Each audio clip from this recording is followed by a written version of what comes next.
Hillary Clinton swept into Greenland's tiny capital Nuuk today to meet with Russia, Canada and other members of the Arctic Council, supposedly to safeguard that fragile environment. But Wikileaks cables seen by Newsnight show that behind the scenes governments have been scrambling to carve up the Arctic's oil, gas and other resources as they're uncovered by the rapidly retreating ice. Here's our science editor, Susan Watts.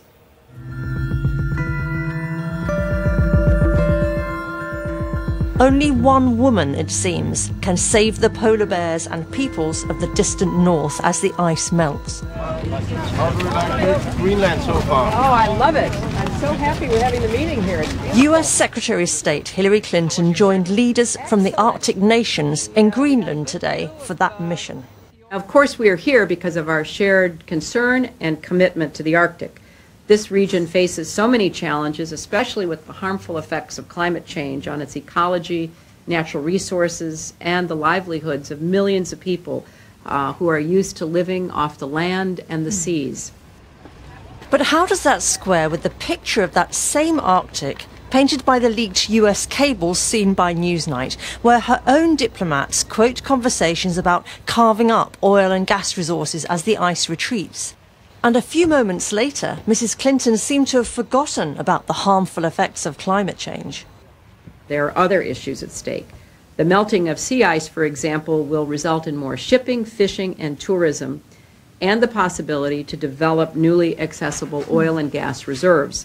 We seek to pursue these opportunities. Of course, it'll all be done in a smart, sustainable way. The area of Arctic ice expands each winter and contracts each summer. But it's the drop in the volume of ice at the summer low that's now caught the attention of scientists. Imagine a monster ice cube, 10 kilometres high, 10 kilometres wide and 10 kilometres thick. 30 years ago, there was the equivalent of 18 of those in the Arctic. Satellite observations suggest the extent of ice at the Arctic has fallen by about a third in the last 30 years. But there are more gaps in the ice and it's thinner, so the volume is much smaller. Last summer, there was the equivalent of just 4 of those monster ice cubes in the Arctic, a quarter of what had been there in 1979. We slice, take a thin... This is the Arctic lab at the University of Cambridge. We cut little pieces from the core to measure how much salt is in it. New ice has lost about 2/3 of its salt when it first forms. Older ice is almost fresh. Peter Wadhams is one of the world's leading ice scientists and one of very few civilians allowed to go on Royal Navy nuclear submarines, including this trip on HMS Tireless in 2007. For 40 years, they've been taking him beneath the North Pole to examine the underside of the ice and measure its thickness. The top of the world was white, just like the bottom of the world, and it was solid. Nobody was really thinking of the fact that this is in fact an ocean 5,000 metres deep. So what are the chances that there'll be no ice at the North Pole then within a few years? Oh, pretty high. In fact, it could easily happen that we'll have an ice-free North Pole within a year or two. Each year the retreat in the summer takes the ice back to this kind of line here, which is almost as far as the pole. So it only needs a fairly small extra retreat to actually expose the North Pole. And so I really anticipate that'll happen in the next year or 2 or 3. The Arctic powers are Russia, Canada, Denmark, which still rules Greenland, Norway and the US. The cables claim the Danish foreign minister joked with the Americans. If you stay out, then the rest of us will have more to carve up in the Arctic. The grab for the Arctic accelerated in 2007 when the polar explorer Artur Chilingarov used a submarine to plant a Russian flag on the seabed under the North Pole.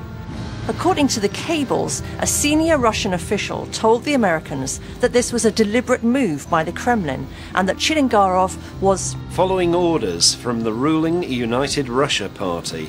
The cables also report comments by the Russian ambassador to NATO, saying, "The 21st century will see a fight for resources, and Russia should not be defeated in this fight." The immediate battleground is Greenland. Last year, the Danish sent their navy to intervene when Greenpeace tried to stop Cairn Energy drilling for oil in Arctic waters. 3 weeks ago, Cairn sent another rig north, and again it was boarded by Greenpeace. The British oil company Cairn Energy has its headquarters in Edinburgh. Just a few hundred people up over the rocks into the castle. He sees his company as pioneers in the Arctic. But right now, we're the people leading the charge, and we do that very safely and responsibly. We're ahead of everybody else, but there are a large number of other companies now have made a Greenland entry, and they're all watching, and they're all waiting to see what we find. But Cairn are up against big rivals. The cables show that American diplomats believe Greenland is on a clear track to independence and see this as a unique opportunity for American gas and oil companies to get a foothold.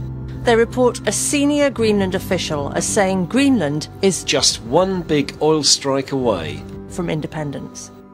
They say there's around about 50 billion barrels of oil equivalent to find around Greenland. To put that in context, that's the equivalent of what the North Sea has produced over the last 40 years. So it's a substantial prize for the Greenland government, the Greenland people, and of course for Cairn as well. As Cairn's rig left Turkey for the Arctic last month, Greenpeace launched a nighttime raid. Greenpeace have taken this action to protect the pristine Arctic environment from dangerous deep-sea drilling. Greenpeace restated that position to Newsnight today from their ship Esperanza. There is a carve-up of the Arctic that we're seeing. The likes of Cairn Energy are rushing in and sparking a dangerous new Arctic oil rush. Instead of doing this, we think it's time to go beyond oil. We need to be investing in clean, cutting-edge technologies to power our economy without wrecking the environment and without raising dangerous stakes amid the icebergs and glaciers of the high north. The cables also expose US concerns about Canada's territorial claims to the Northwest Passage and to seabed resources that extend to the edge of the continental shelf.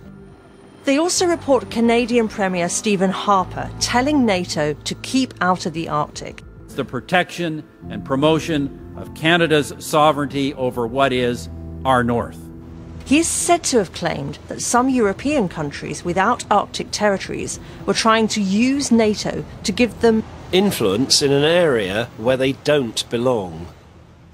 What's made a difference in the Arctic is that the speed with which the sort of ice is declining is much faster than people thought it would be a few years ago. So there's a real scramble going on for resources, a kind of mini version of the scramble for Africa in the 19th century beginning to happen. And everybody wants to get who thinks they've got a chance to get at those resources, wants to get in there and stake their claim. So there's a tremendous heightening of the political tensions around this issue. I was in the Arctic in August 2008. And since then, the volume of summer ice has continued to drop. A sea route is opening up across the top of Russia, cutting a third off summer journeys for cargo ships from northern Europe to the Far East. New fishing grounds are being uncovered. And today, the Arctic Council signed its first treaty, a tentative step, perhaps, towards dividing the spoils. Susan Watts.